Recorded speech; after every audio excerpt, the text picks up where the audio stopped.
저녁 6시부터 아마 평양에서 김정은 위원장과 대북특사단이 만나고 만찬을 같이 하는 것 같아요.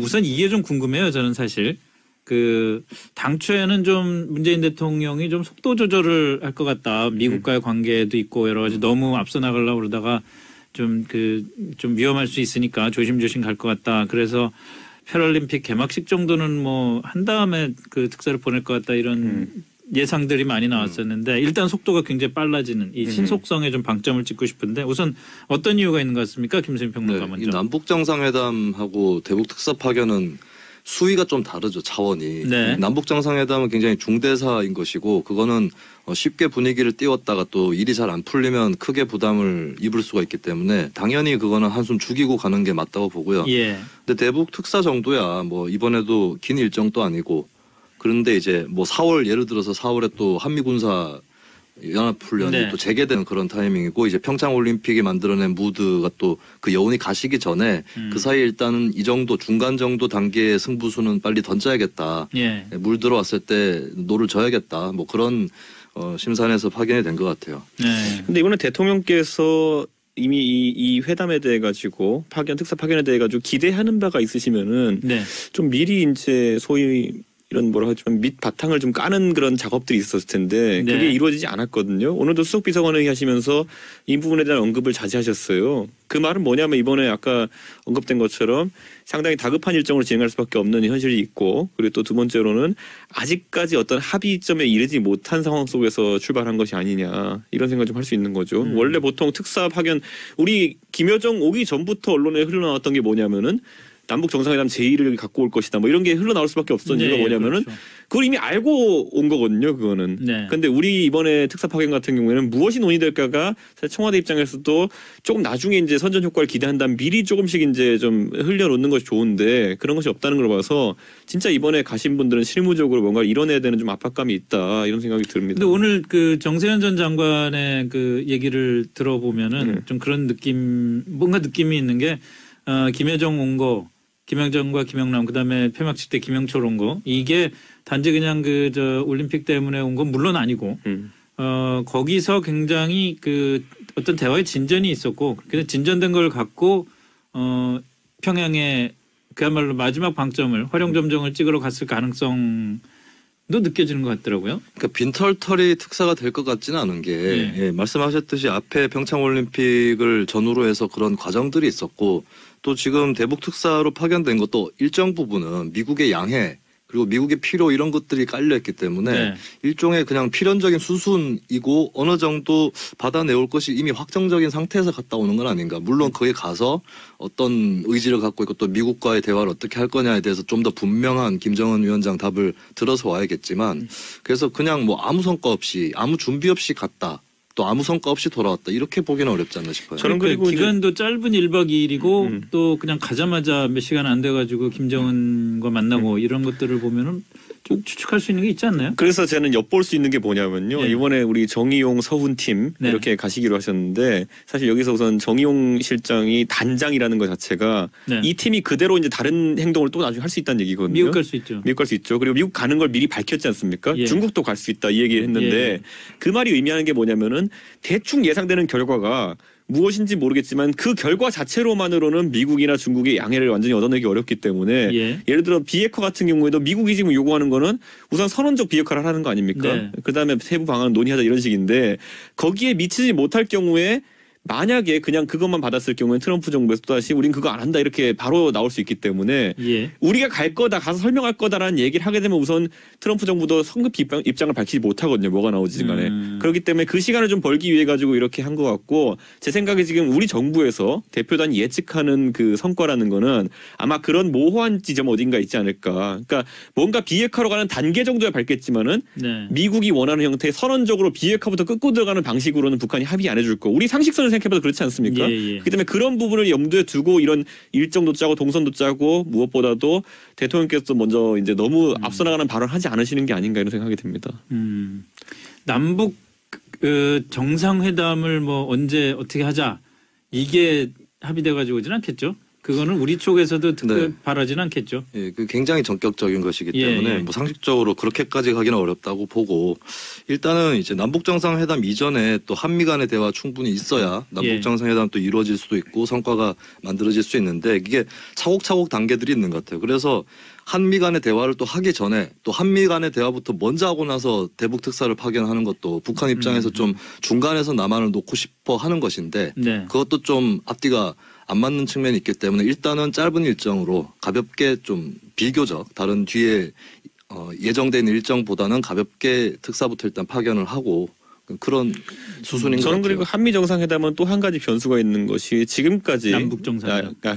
남북 정상회담하면 또 문제가 있는 것이 지금까지 항상 우리가 방북하는 형태로 이렇게 진행됐거든요. 그렇죠. 그런데 사실 노무현 대통령께서도 이제 방북하실 때 물론 우리가 뭐 있는 집이 좀 인신습니다라는 느낌으로 갈 수도 있겠지만은 두 번 다 왜 올라가냐 이제 당신네들이 내려올 때가 되지 않았냐라는 것이 한 번의 주장으로 등장할 수 있고요. 예.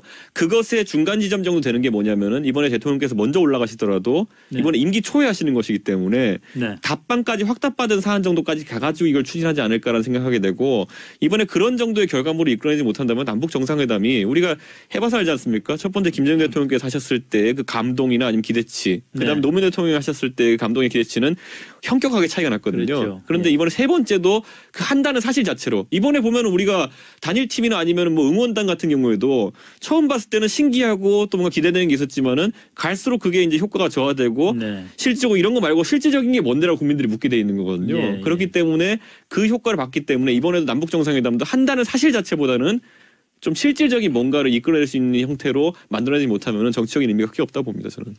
근데 북한에서 남한에 오지 못하는 거는 이거는 기정사실로 봐야 되지 않을까 싶어요. 북한 체제가 갖고 있는 한계 그리고 우리처럼 다원화된 이 사회 북한 지도자 왔을 때 일치 단결해서 그러니까 북한 사람들이 김대중 노무현 대통령한테 보여줬던 그 환영 인파가 아니라 여러 가지 목소리 나올 거고 예. 또 이제 화형하는 사람들 인공기 화형하는 사람들 그럴 수 나올 있겠죠. 것이고 예.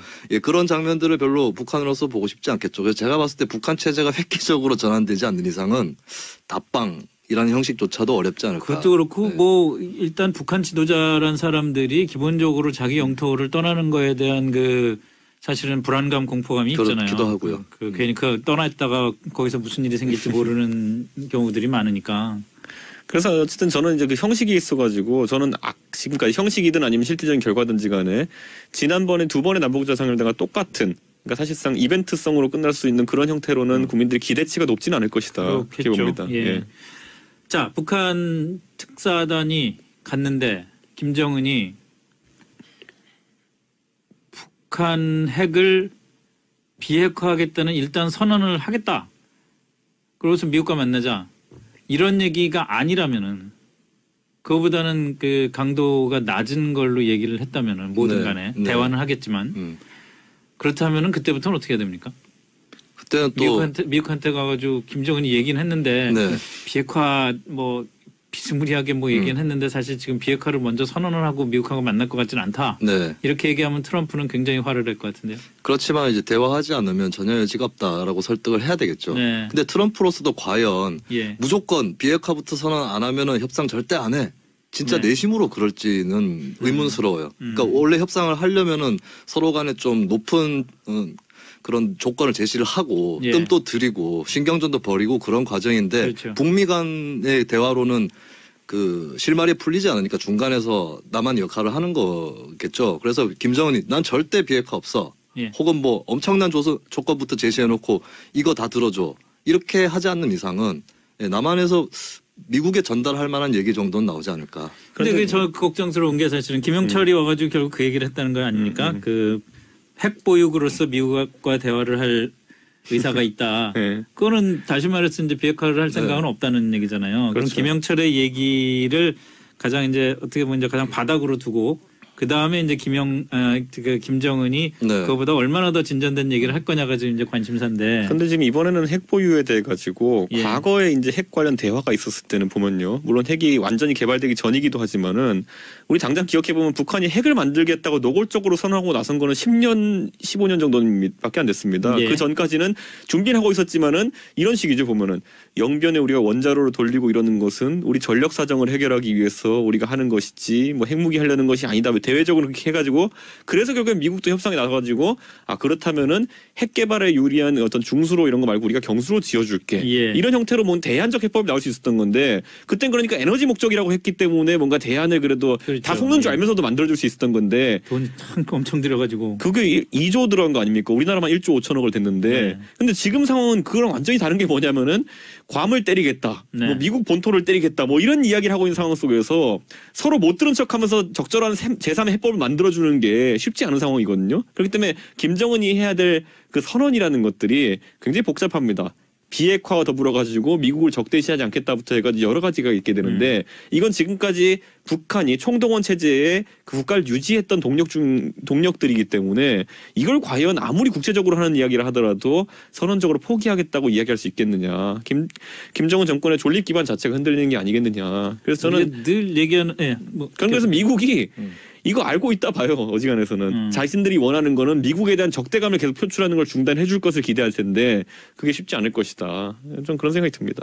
우리가 늘 얘기하는 그 일부에서 나오는 얘기가 그런 거잖아요. 그 현대사를 통틀어 가지고 핵을 포기한 독재자들은 다 망했다. 네.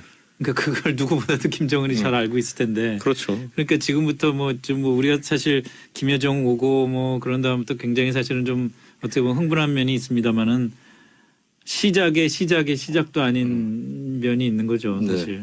근데 이제 김정은 신년사로 한번 올해 초로 돌아가 보면은 이 신년사 분량이 예년보다 한 2배 이상 많았던 것으로 기억이 나는데 그 내용을 자세히 들여다보면 뭐 이렇게 핵단추 얘기했지만 그거는 작년까지 했다.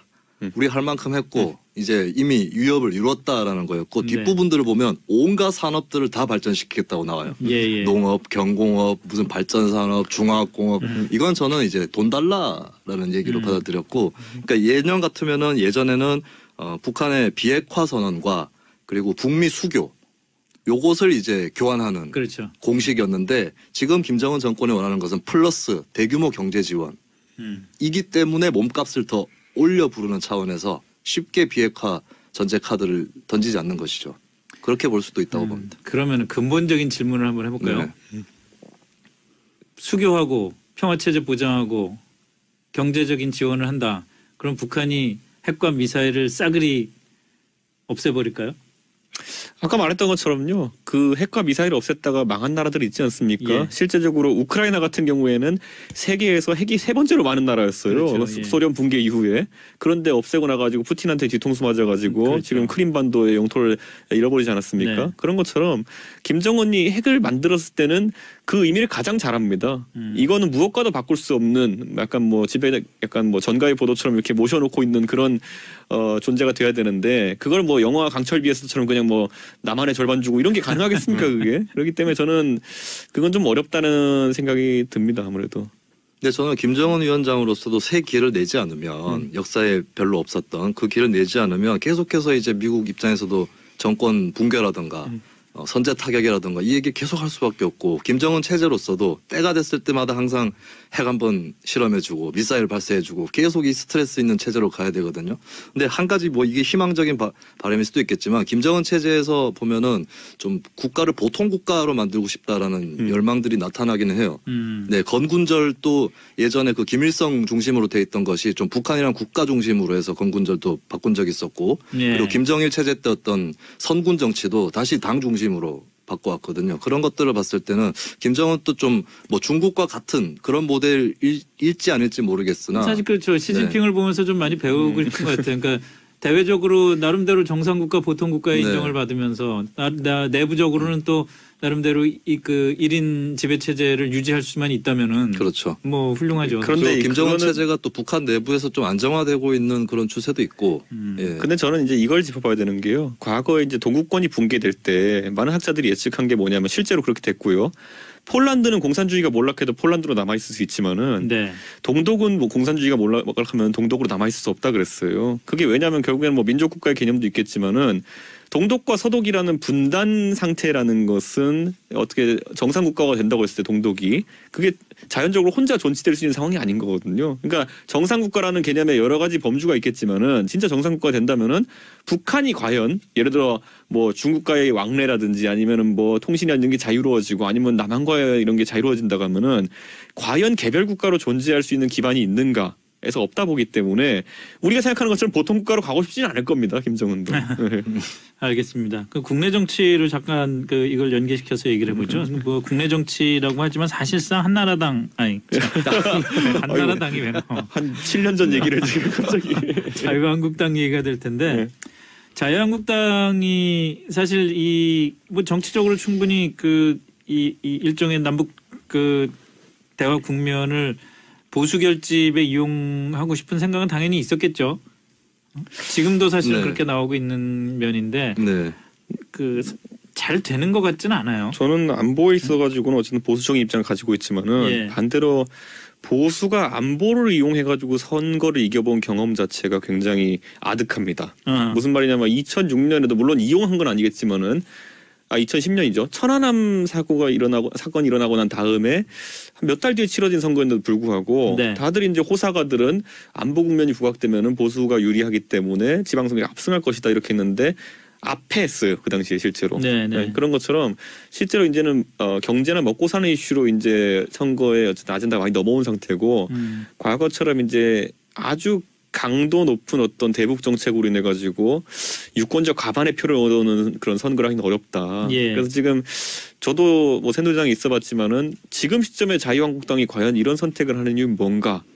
약간 뭔가 좀 의아합니다. 왜냐하면 자유한국당에도 훌륭한 전략가들이 많이 있고 우리가 생각해보면 2012년에 박근혜 대통령이 대선 이겼을 때만 하더라도 새누리당과 한나라당이 뭔가 다릅니까라고 사람들이 물어보면은 좌클릭이라는 답이 나오면서 일반적으로 어떤 복지의 가치라는 걸 수용하면서 좀 중도로 가는 모양새를 취하면서 네, 결국엔 네. 과반을 얻어내려고 했던 건데 이건 지금 아무리 봐도 과반 얻는 전략이 아닙니다. 이거는.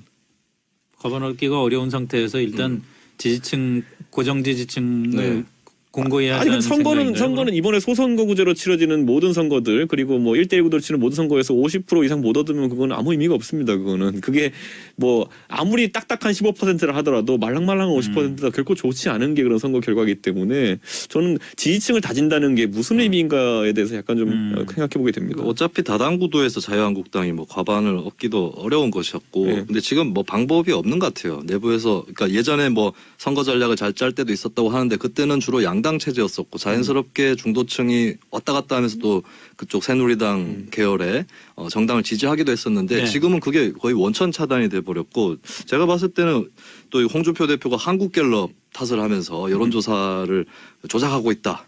자유한국당 지지세는 그보다 더 많을 것이다라고 얘기를 하는 것까지 포함하면은 전반적으로 지금 자유한국당은 죄를 지내고 있어요. 방법이 없이 과학적이고 이성적인 방법을 쓰는 게 아니라 이 지금 우리 지지층이 얼마든지 있고 그리고 사실 한국 사회에 대북 강경 여론을 갖고 있는 층이 상당히 많이 있어요. 네. 근데 그 층들이 우리한테 다 모이면 얼마든지 해볼 수 있는데 여론조사가 그걸 못 잡아내고 있다. 예, 그래서 그냥 기도하는 것 같습니다. 근데 원래 기후제도 비가 올 때까지 계속 지내면 뭔가 언젠간 오는 거 아닙니까? 하여튼 뭐 이런저런 문제 때문에 네. 홍준표 대표가 모레 그 문재인 대통령과 청와대 회동 그 뭐 안 갈 것 같더니 뭐 이런 까다로운 조건 세 가지도 내세우고 그러다가 결국은 가겠다고 그런 것도 그런 뭐 이럴 수도 없고 저럴 수도 없는 상황과 연관이 있다고 봐야 되나요? 근데 이번에는 홍 대표가 한번 특유의 어쨌든 본인의 개인기로 돌파해 보려는 것이 아닌가라는 생각도 예. 들게 되는 것이 예. 원래 토론하고 이렇게 뭐 말 잘하고 이런 사람들이 가장 좋아하는 환경이 어디냐면은 1대 다로 붙는 거예요. 근데 이번에 가가지고 예를 들어 지금 언급되는 인사들 네. 예를 들어 안보로 주제를 국한해 놨잖아요. 그럼 뭐 이정미 대표가 가가지고 뭐 대통령의 정책에 대해서 반대하겠습니까? 추미애 대표가 반대하겠습니까? 뭐 바른미래당에서 유승민 의원이 간다고 한다면은 뭐 비슷한 의견들이 있을 수 있겠지만은 홍준표 대표 도와주진 않을 거거든요. 예. 그러니까 결국에는 1대 다 구도 속에서는 기사 지분을 상당히 먹게 됩니다. 나중에 보면은. 그 찬반 얘기하다 보면은 그렇기 때문에 실제로 절반을 이제 가져가니까. 아까 말했던 건 진영 결집 논리에 가지고 예. 이런 안보 강경책을 쓰는 사람들 좋아하는 사람들에게는 내가 여기 리더다라는 걸 보여주기 위해서 분명히 가서 제 생각에는 생산적인 대화는 없겠지만은 홍준표 대표가 청와대 문 밖을 걸어 나가는 순간 기자들이 물어볼 테고 그때마다 내가 오늘 이 말했고 저 말했고 이 말했고 뭐 문재인 대통령이 한 마디도 못하더라 뭐 이런 식으로 이제 자기 세계관에서의 해석을 이제 많이 이야기할 거로 이제 보입니다 제 생각에는. 근데 나와가지고 문재인 대통령이 나한테 졌다라고 얘기하고 싶어도 증인들이 많잖아요. 목격자들이. 네. 네, 다른 당 대표들이. 그래서 혹시 그 다자 구도를 비교섭단체. 회피한 게 아닌가. 그래서 네. 비교섭단체를 좀 없애고 비교섭단체 네. 대표들은 참석 못하게 하고 싶었던 게 뭐냐면은 근데 잠깐 말씀하신 네. 걸로 따르면 1대 다 구도가 또 홍 대표한테 유리한 측면도 있다는 거잖아요. 그렇죠. 그런데 네. 그 다도 이제 예를 들어 너무 많으면 안 된다는 거죠. 보면은 가가지고 이제 예를 들어 추미애 대표랑 그다음에 네. 뭐 또 굳이 따지자면 뭐 박주선 대표 뭐 이런 구조가 된다고 한다면은 본인이 그래도 어느 정도 두각을 드러내고 대화도 그렇게 수에 밀리지 않는 상황이 될 수 있는데 지금 상황은 이정미 대표가 지난번에 우리 대선 때 TV 토론하는 거 보시면은 네. 심상정 후보가 굉장히 주목받던 이유는 뭐냐면은 그런 모습을 보이려고 홍준표 대표가 나설 때마다 옆에서 굉장히 뭐라고 해야 될까요? 팀 플레이를 했던 그런 역할이 있었거든요. 특히 안보 문제에 대해 가지고는. 예. 알겠습니다. 뭐 역시 연결되는 문제겠습니다만 지방선거 오늘이 정확히 100일 앞으로 다가왔습니다. 이제 정말 선거 국면으로 빠른 속도로 그 넘어가게 될 것 같은데 각각 그 관전 포인트가 뭔지 좀 한번 말씀 좀 해주시죠. 지금 야당이 너무 못하고 있어서 네. 관전 포인트가 여권 내부로 들어가지 않을까 네. 그렇게 보여지고 저는 이제 뭐 민주당 쪽 사람들을 만날 때도 얘기를 하지만 민주당 최고의 적은 민주당이 될 것이다. 예. 예, 그 말씀을 드려요. 그러니까 2008년도 총선 때도 보면은 압도적으로 그 당시 정권 초기라서 한나라당한테 유리하게 전개가 됐지만 또 공천 파동이라든가 이런 네. 것들 때문에 이재호, 이방호 이런 대통령 측근부터 낙선을 하고 그렇죠. 예, 그런 상황이 있어서 민주당이 이제 뭐 특정 계파에서 좀 공천을 독식한다거나 혹은 결과를 떠나서 과정에서 잡음이 너무 많이 난다거나 이러면 그나마 야당에게 반사이득이 좀 돌아올 수 있을 것 같고 먼저 고삐가 풀려 있거나 자만하는 모습 또 경선을 통과하면은 곧 승리다. 당선이다 이런 모습을 보인다면은 민주당이 조금 더 힘들어질 수는 있겠습니다. 근데 거꾸로 얘기했을 때 지금 현재 야당의 페이스로는 자력으로 민주당의 독주를 무너뜨릴 기미가 안 보인다. 그런 얘기죠. 근데 우리가 네. 잘 생각해 보면요, 그 박근혜 정부 때 보면 항상 어떤 구도로 지방선거에 돌입했냐면요, 민주당의 지지율이 그 당시 1대1 구도였음에도 불구하고 한 23% 이렇게 하는 상황 속에서 40%인 새누리당과 붙어가지고 지방선거에서 호각세를 이뤘던 그런 경험이 있거든요. 예. 그 말은 뭐냐면 근본적으로 국민들이 지금까지 선거 경향이 2010년대 들어가지고 아까 제가 천안함 사건 있을 때도 언급했지만은 기본적으로 지방 행정에 있어가지고는 집권 세력과 반대쪽 세력을 약간 선호하는 경향성이 있다. 일단 절묘하게 권력 분점의 논리가 동작하기 때문에 뭐 그런 경향성도 있을 것 같고요. 지금 시점에서 제가 봤을 때는 정책에 대한 부분이 평가받을 수 있는 시점이 많이 없었습니다. 예를 들어 네. 올림픽 때문에 지금 한 2달 정도 그 열망의 그랬죠. 도가니 속에 그리고 북한과의 어떤 대화 이런 것 때문에 그렇게 진행됐었고 당장 우리가 뉴스를 보면은 최근에 이슈가 됐던 게 뭐냐면은 역대 최고로 아파트 값이 많이 올랐다거든요. 보면은. 네. 그리고 그걸 이제 정부에서 또 막기 위해서 또 이제 대책을 투입하면서 재건축 옥죄다 해가지고 강남이 더 오르는 그런 상황까지 발생하고요. 지금 여기 목동에서 우리 방송하고 있지만 목동 주민들은 집단 시위를 계획하고 있고 뭐 이런 것들이 정책 이슈를 당할 만한 어떤 외생적 이슈는 없습니다. 제가 봤을 때는. 그러니까 무슨 말이냐면은 아까 말했던 것처럼 천안함 사건이 있었음에도 불구하고 안보 국면이 그 당시 여당에게 유리하게 동작 안 했던 건 뭐냐면은 외교나 아니면 국방 이런 문제가 중요하긴 하지만은 항상 경제 이슈에 비해 가지고 선거에서 파괴력이 덜했다. 그렇기 때문에 이번 정부도 아마 물가라든지 아니면 일자리 아니면은 아까 말했던 건 집값 이런 문제들에 대해 가지고 좀 더 세심하게 좀 신경 써야 될 겁니다. 알겠습니다. 뭐 조금 더 얘기를 나눠봤으면 좋겠는데 D-100이지만 D-99, 98, 97 가면서 좀 더 네. 구체적으로 할 수 있는 얘기가 많을 것 같을 걸로 기대를 하고 오늘 여기서 정리를 하겠습니다. 이슈 토크 지금까지 김수민 시사평론가 이준석 바른미래당 당협위원장과 함께했습니다. 두 분 고맙습니다. 네, 감사합니다.